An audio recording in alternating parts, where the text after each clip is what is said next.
Okay, yeah, Anna. Tell me why you keep this on your fridge all the time. I saw it. Well, I I just received this give in it the back to mail. you. I received this in the mail when my mom became a wheelchair person. Like before she lost autonomy Mm-hmm. and she could still walk. Mm-hmm. I signed up with the STM, and they have this beautiful service that is it's paid by the STM, and I want to thank them for that. And this Mm-hmm. service takes you pay the ticket. Mm-hmm. In the case of my mom, she's older, she's retired, so it's like the same money she would pay if she got on a bus, which is the Okay. equivalent to a minor going to school on the Yeah, but bus. why do And wait, and so I would call, and they would come on a taxi. Mm-hmm. The taxi would take 2 or 3 people, like they would pick me up and my mom, and then pick up some other person. Usually 2, 3 people. Some of them alone, but they can walk. But as soon as my mom couldn't walk anymore, by coincidence or they knew, I don't know, Mm-hmm. I got this in the mail. And I keep it on my door in my fridge Mm-hmm. to remind them, to remind myself never to call Of course, you should. such people, because now it changed. Now that my mom is on a wheelchair, Mm-hmm. now if I call the STM to take me with, because I have to go with her, Mm-hmm. to take me to, let's say, a clinic because my mom needs to see a doctor, or to the mall because I want to take her to the mall to buy some things with her, a park, to have some fresh air, whatever. I call, and guess who's at the door? Guess who is coming to pick up my mom and me? Okay, so I'm gonna try to put it like in such a way that you could see the. I don't know. It's hard. I don't know if you can see the bulletproof vests. Do you see that? Huh? Yeah, Do you they see look. the apparatus? These are social workers. They're not. They work for the STM. They're public workers, but they function as social workers that take nice people, innocent people on wheelchairs, any age. I don't know if children can go with them. I don't think so. I think they would not like that. But um, old people, and they come to your door and they look like this. My mom, she would be like maybe pooing in her diapers when she would see these people because she can't even express herself or talk. And I could not explain to her in words why I called and why we're being taken by these people, because she won't even believe where we're going. She won't even think we're going to the park. Now the question is, I have to remind myself to ask myself the same question over and over. Why do they have bulletproof vests this thick? Do they think that one of us has this big, what is it called, those machine guns that would go through this, like Yeah, a, those. You need for what would that. it take to go through a bulletproof vest like this in terms of Yeah, weapons? you need at least like a 9 millimeter, a 357 Magnum, a very big heavy weapon. It's like they're dressed like militaries, and they are supposedly they are supposedly people's working for the people. It's Yeah, the people, I'm sure the people who created this service and had that's paid. beautiful intentions, Yeah, and they never thought it would wind up like this. But the truth, I'm beginning to think that the reason is because they want to scare you. They're not scared of you. They want to scare you, and they're preparing you for the future. In the future, if you can be comfortable with this, you can find yourself in some camp somewhere. I have no idea. that's how our society is going. It's like to take care of the elderly, to of the weak, of the handicaps. They got guys dressed like the team squad, like And this is civic service. this is civic service, Civil. and Civil servants all that is paid with our tax money exactly. to scare the hell out of us. It's paid by the government. It's paid by the government. The city hall, I think, STM, I don't know. Yeah, but I don't even know if STM is private, but that's not the point. The point is, there must be people, hundreds of people, who prefer to stay home. They have no choice. If they're on a wheelchair, It's not like, oh, my friend's going to pick me up, because it's very hard for wheelchairs to get in cars, especially if it's like my mother's wheelchair that doesn't close, or, if it's a... But I don't think that anybody or a lot of people are going to like feel comfortable getting on a bus with these kind of people that look like security guards from some bank or some some mall. And I think it's discouraging, but the objective might not be that. It might be get used to it. Get used to how we look, how we perceive you, because we have a bulletproof vest, because we don't trust you. We don't trust you. Exactly. But why would these people from the STM doing this service not trust handicapped person or an old person on a wheelchair? It's so ridiculous and absurd. It's very sad. It makes me laugh. Of course, it would make everybody laugh, because it's the fact that you're taking a service paid by the government again. It's using that type of oppressive looking people just for that. That's a little bit using people slowly to that type of oppression. It's brainwashing you. It's getting you used to it and everything. Exactly. It's like, and I don't know, something in the water, because people are not.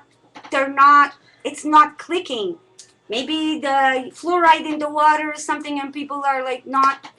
They're not saying why. What's going on? Where is this leading us? The problem is that when people, with time, people are gonna get used to that. People are gonna find this normal, and that's when it goes wrong. When people see that as a normal thing, it's not normal. It's not normal that for elderlies, that for handicaps, you have to dress with a fucking bulletproof vest. And if they have a bulletproof vest, they must have guns and protection. Because if they go that far, they must be armed inside the vehicle. Yeah, just to give you an example. Okay, I'm taking care of the elderly. I'm taking care of people like my grandma, for example. But I'm wearing a bulletproof vest. That would take people bullets to kill a bull, and that's what I'm wearing. So you can imagine the type of weapon that they have, and they want people to consider that normal. And it's with everything. That's just for the elderly. So you can imagine. Not the elderly, it's handicapped people for in general. For the handicap. It could be the guy, the 18-year-old who got hit by a car driving his bicycle, fell off construction, where anybody on a wheelchair has access to this, and it's like they have to face this authoritarian look, and accept it, and I don't know. I don't understand. And nobody's saying anything, and it's very wrong, because they're actually wondering why I'm not taking this transportation with my mom. They don't understand. Because nobody's saying anything. That is the main problem, because we're accepting this. As Montreal. I mean, this is not Chicago. I don't think people are not armed in Montreal. They don't go around with weapons, and especially handicapped people. Yeah. I don't find a justification for this. If anybody does, please let us know. Put your comments in there. Look at this video. Think about it. Regardless of the smile on their face, regardless of the black and white man that's there for a reason, and regardless of all that, just tell me, how would you like to go for a ride with them to the park? Yeah, let's go to the park. Let's go have fun at the. It's crazy. It's crazy, because this reminds me. This little image reminds me of Policía Nacional in Santo Domingo, in the Dominican Republic. Except they look a little bit heavier. Exactly. En Santo Domingo, la gente ven eso como algo normal. Ven eso como, eso es la normalidad de las cosas. La policía, la autoridad tiene que ser así. And here too, I guess the population of Montreal is at the same level as the Dominican Republic, exactly, or those third world countries, because because we are accepting that. So how does that explain who we are, how we think, and how much are we giving? How many rights are we giving to the not even the police, to the STM? To the civic services? How dangerous are we? If we accept this, then we are accepting that we're a very dangerous population in Montreal. Exactly. And we need this. Exactly. So I find that really drop, of course. it's drop by drop. It's imposing people. It's imposing people that, and it's brainwashing people in a way for people to think that this is normal. What happened at the end of this? You wake up one morning and there's military on the street. The word control is already in the sheet. If you read, it says already here, le contrôle du paiement au transport. But le contrôle, they could have used another word. Control is there, and it's a very heavy word.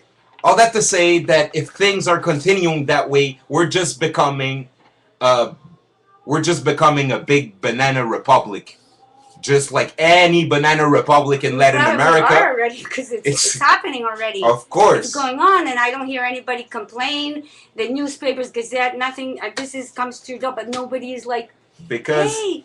Yeah, because it's normal. The example that I used is, one day people are gonna wake up and military on the street with an AK-47 semi-automatic. That's just for the people that don't know. That's a gun like this size, 60 bullets a second. And it could be a virus, like and it's book blindness, by Saramago. But it could be a virus. Yeah.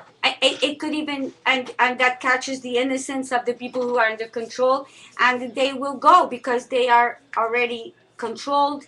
Maybe because they are not looking at this properly right now, whether it's because of the water they're drinking or whatever chemicals that are in their brain, not allowing them to reflect on this subject matter. And then they will just naturally accept, oh, we have a virus, they're taking us somewhere, and that's how it can happen. Yeah, the worst, like I said, the worst will be at the moment that people will consider that normal.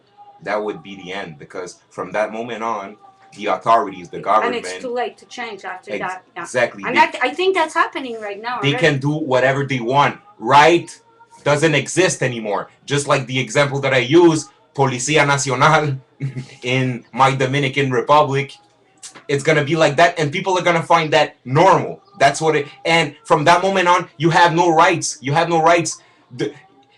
They have the right to have a guy with a fucking machine gun, with an M16 or an AK-47, like right at your door, and nobody's gonna say nothing, because everything is normal. Yeah. Everything. And if you're a very selfish person, you could say, yeah, but that's only for the handicap. I'm not going to be affected by that because I'm healthy and I never need that service, and na. But then again, you don't know. Today you're fine. I was hit by a car and I have my problems that I'm not going to discuss. It's not the topic here. But anybody tomorrow can be in this need, under this possibility of having to use this or nothing. Because if you're on a wheelchair, 15 years old, 17, 20, whatever, because, like I said, of an accident. Mm-hmm. You can't get on a normal bus. Depending on the wheelchair, to get on a taxi, it's kind of hard. Taxi drivers don't even help you with the groceries bags. And the choice that you have is this is the choice.